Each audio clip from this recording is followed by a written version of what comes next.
Hey everybody, welcome back to Big Red EDC. I of course am JB, and today we're going to be taking a look at another YoboTool knife. This is the YoboTool Silvback, not Silverback, Silvback, S-I-L-V-B-A-C-K. Now, this one was provided to me again by YoboTool, so greatly appreciate Yobo doing that for me. So I had a really good time talking with Yobo at last year's Blade Show West. So I'm really hoping they're going to be there again this year. I should reach out and find out and see what kind of new knives they have coming out. They're not very, we'll call it prolific in the. You don't see a whole lot about them. You'll find them on Amazon. You'll find them at YoboTool, their website. But they've got some really nice knives, and the thing I like about them is they use a lot of VG10, and I really like VG10 steel. So let's zoom out and we'll take a look at this guy. As I said, this is the Silvback. Kind of easy to figure out why it is named the Silvback. On the handle, you see there, you've got black G10. And then you've got this stainless accent. Now you've got stainless liners. And the liners are pretty thin, so you really don't have any weight relief or skeletonization going on. The thing that I found interesting is you have this stainless steel backspacer. Now, if you're just looking at it, it pretty much looks like that is all one piece of stainless steel. But if you get in there real close, if it'll focus, it's not. You actually have two side pieces of stainless, and then you have a stainless steel backspacer, which does appear to have a type of glass breaker type tip on it. But yeah, I found that very interesting, and we'll definitely talk about that a little bit more. But as I said, stainless steel G10. You've also got a stainless steel pocket clip, right hand tip up carry only. So sorry guys, no lefty love on that one. You do have a lanyard hole there.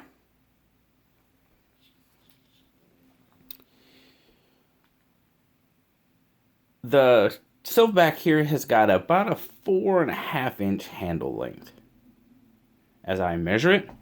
And then also, as I measure, right about a 4-inch grip length. And there it is in my 3 3/4-inch hand. Now, if you remember from my review on the Meg, there's a specific reason why I kind of say that my hand is 3 3/4 inches. Because with the pocket clip on the Meg, my buddy had a 4-inch hand where that pocket clip hit me wrong. He said he did not have any issues with it. So don't have to worry about it. With this one, this pocket clip, definitely not an issue.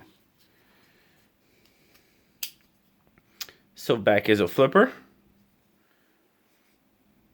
No jimping on the flipper tab, but really don't need it. Flips out there pretty easily.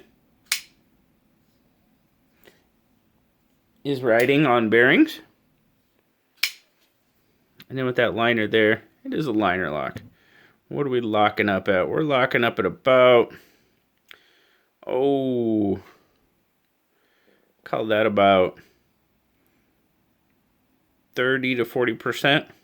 Looks like just pretty much the liner is fully engaged on the blade. So yeah, we'll call it to that 30 to 40% on the lockup. Now also, as I said before, YoboTool uses VG10 steel. You got a 3 5/8-inch blade, drop point. There's your VG10. And again, it's the only marking on the blade. Nice clean blades. Two-tone finish there. black coated flattens, and then the satin grind.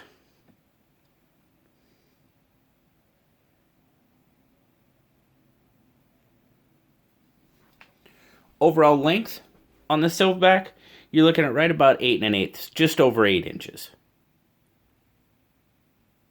Made in China. Let's get our scale out. And we'll do our whole weighing it. Really nice weight on this one. I mean, it's a nice slender knife. So, shouldn't have a whole lot of weight to it. We'll see what it registers at. 4.3. So it actually weighs a little bit more than I actually thought it would. I thought it was going to come in under 4, honestly. 121 grams. So, not too bad. It's still right in my, what I like. Basically that 3.5 to 4, 4.5. Thickness. Coming in at about 0.45. Width in pocket. Now this is what I really like about this knife. Nice slender carry, less than an inch. About 0.94 we'll call it. So very nice slender carry. Tucks away right in that corner of your pocket. We'll get our hank out here and we'll kind of check the carry on it. So not a whole lot exposed. You do have that glass breaker portion.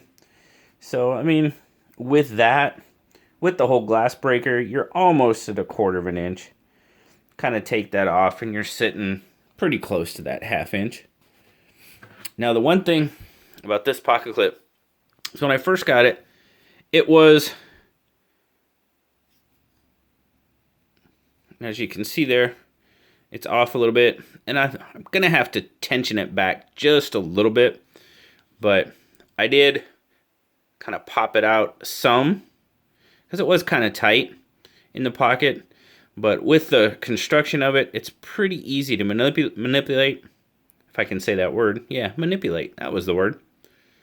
So I did bend it out a little. Maybe got it a little too much, but not really. I mean, it fits over that seam on my blue jeans pretty well now. And it still has good retention. But I've got a little bit of a gap, so I think I need to adjust it just a little bit more. Go back down just a hair. But I did manipulate it a little bit. So, wanted to make sure I threw that out there. But as I said, carries very well in pocket. My overall take on it. Well, you guys know I like the slender knives. That's just what I overall prefer to carry. You know, this style. Not that I won't carry bigger knives, because I will. But if I had to pick, you know, like the 940-2, this one, that's ultimate, I guess, is the word. That's my ultimate EDC carry. As I said, carries very well. The overall look of it, I mean, I dig it.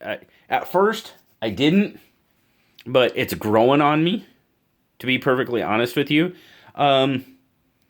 The solid lockup on this thing, I mean, it's got really good lockup. The action is pretty darn good. Little shake. Flips right out there. Detent, I think, is dialed in pretty well for this knife. Sucks it in there pretty good. I mean, it's a nice slender blade, so you're really not going to have to worry about it coming out on you. Nah. Not a lot of weight behind that blade to inertia flip. Again, nice slender blade. Two-tone. Jimping. I actually wish the jimping came out just a little bit further. Probably out to where the VG10 is. Just kind of my natural, that's kind of where my natural thumb lays, as you can see there. So, yeah. if it's going to be on there, I wished it would come out just a little bit more. But don't really need it, honestly, because when you lay your thumb across that spine, I mean, I'm locking into that handle pretty well. Yeah. Good solid grip on it.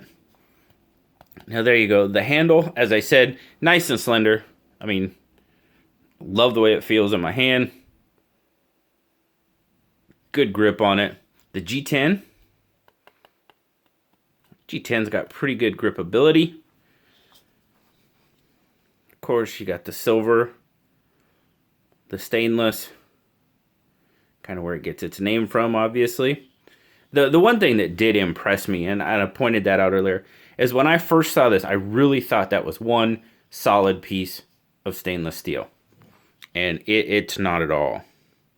We showed that earlier, but that, man, that's done really, really well. I just can't, yeah, it's done so well. The seams are just basically non-existent. The finish on the rest of the knife is done pretty good as well. As you can see there, the G10 is chamfered pretty well. These screws don't really cause an issue. There's no real sharp spots around them. No, they're not bad at all. The seams between the G10 and the stainless are really good. I mean, there it caught my thumb a little. Towards the back, it does catch my thumb just a little. My thumbnail up here, not at all. I mean, it doesn't catch. This side, nope. This side seems to be done a little bit better, and then the pocket clip's in the way. So, yeah, the finish is pretty impressed with it. Access to the liner right there. Adequate? Yes. Could it be a little bigger? I mean, yeah, I think it could, really. But you do have good access to your liner lock. I mean, if it was a little bit bigger, probably wouldn't hurt. Just come down, maybe come down just a little bit further, just to allow you to get just a little bit more of your thumb in there. But, I mean, that's nitpicky, honestly. The only real issue I had with this knife was, as I said, I had to manipulate the pocket clip a little bit. But it's stainless, and it's not overly thick stainless. So you can kind of adjust it to your own liking. These screws, when I have it in my hand, it's really weird. I can feel something, but then when I think it's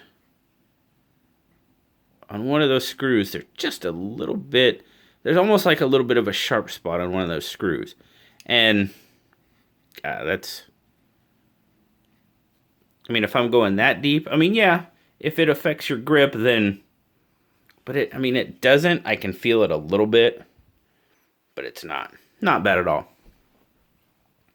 Overall, though, I am definitely digging the Silvback. I'm really, really liking this knife. Blue liked it too. There's Blue right there. Blue, my buddy Blue. He gave it an 8.5. I think that's pretty fair. This one, again, just like the Meg, retails on Amazon for $57. Which, there again, G10 and VG10 steel, in my opinion, that's not a bad price.